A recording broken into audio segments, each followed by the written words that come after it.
जय श्री कृष्णा मेरे प्यारे मित्रों। भगवान श्री कृष्ण गीता के 9वें अध्याय के 22वें श्लोक में कहा है कि जो मनुष्य मेरे पर मन लगाते हैं, मेरा ध्यान करते हैं, मैं उनको वो प्रदान करता हूँ जो उनके पास नहीं है।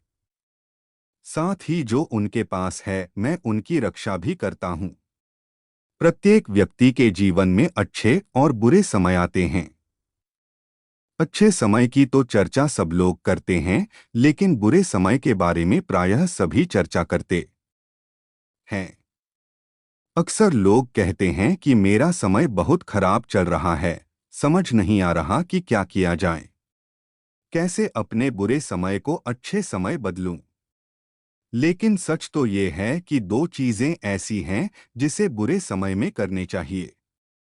भगवान श्री कृष्ण ने गीता में बुरे समय के लिए क्या कहा है, इसे आज हम जानेंगे। आगे हम इसे एक कहानी के माध्यम से जानते हैं। एक बहुत ही गरीब किसान था। वह था तो बहुत गरीब लेकिन मेहनती और खुश था। वह रोज सुबह उठकर मंदिर में जाकर केवल 10 मिनट भगवान के आगे हाथ जोड़कर प्रार्थना करता था। उस किसान की पत्नी भी हर रोज उसके साथ मंदिर जाती थी। प्रार्थना करके वह सारा दिन अपने खेतों में काम करता। उसका जीवन बहुत अच्छा चल रहा था। अपनी मेहनत से वह कुछ ज्यादा तो नहीं कमा पाता था, लेकिन फिर भी जितना भी कमाता था उसमें से कुछ पैसे लोगों की भलाई में लगा देता था। एक उस किसान के गांव में बीमारी फैल गई। किसान का एकलौता बेटा बीमार पड़ गया। किसान के गांव में इस बीमारी की इलाज के लिए कोई अच्छा डॉक्टर नहीं था। पास के शहर में उस बालक को ले जाया गया। शहर के इस अस्पताल का इलाज बहुत ही महंगा था। उस बेचारे किसान के ये अस्पताल और डॉक्टर का खर्चा आदि दे पाना बहुत ही मुश्किल था। किसान दिन प्रतिदिन हिम्मत हारता जा रहा था। एक दिन अस्पताल में बैठे बैठे वह इतना हताश हो गया कि वो जोर जोर से रोने लगा। साथ ही कहने लगा, पता नहीं किस चीज का बदला भगवान मुझसे ले रहे हैं।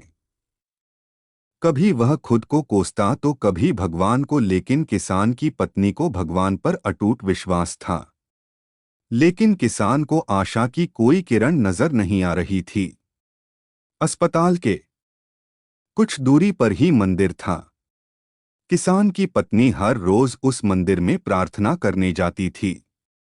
लेकिन किसान का मन प्रार्थना करने का नहीं करता था। डॉक्टर ने उस किसान से कहा, बच्चे के इलाज के लिए 10,000 रुपए की आवश्यकता है। पर किसान के लिए इतनी बड़ी रकम इकट्ठा कर पाना मुश्किल था। किसान की पत्नी अब भी मंदिर जाती थी। वह भगवान के आगे हाथ जोड़कर प्रार्थना करती कि उसका पुत्र ठीक हो जाए। एक दिन मंदिर में एक सेठ आया। उसने किसान की पत्नी को कहा कि उसने किसान की बात उस दिन अस्पताल में सुनी थी।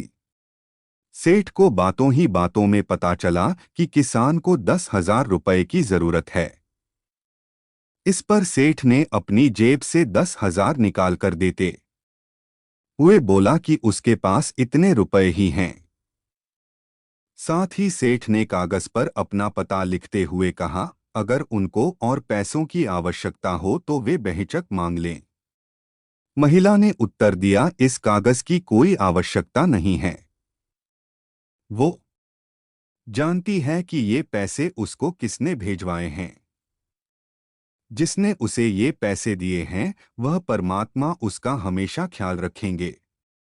इस कहते हैं अटूट विश्वास। ये सबसे जरूरी चीज है जिसे हम अक्सर खो देते हैं। भगवान श्री कृष्ण गीता के 9वें अध्याय के 22वें श्लोक में कहा है कि जो मनुष्य मेरे पर मन लगाते हैं, मेरा ध्यान करते हैं, मैं उनको वो प्रदान करता हूं जो उनके पास नहीं है। साथ ही जो उनके पास है, मैं उनकी रक्षा भी करता हूं। इसलिए यह बहुत जरूरी है कि हम अपने बुरे वक्त में परमात्मा पर भरोसा रखें। इसके अलावा गीता के दूसरे अध्याय के 14वें श्लोक में कहा है कि सुख और दुख का भाव इंद्रियों से निकलता है। ये मौसम के समान है, यानी ये सुख और दुख दोनों ही हमेशा नहीं रहेंगे। इसलिए हमें सुख और दुख का समान भाव से सामना करना चाहिए। तो मित्रों, उम्मीद करता हूं कि यह वीडियो आपको अच्छी लगी होगी। हमसे जुड़े रहने के लिए आप हमारे चैनल को सब्सक्राइब करें ताकि ऐसी वीडियो आपको सबसे पहले देखने को मिले। धन्यवाद।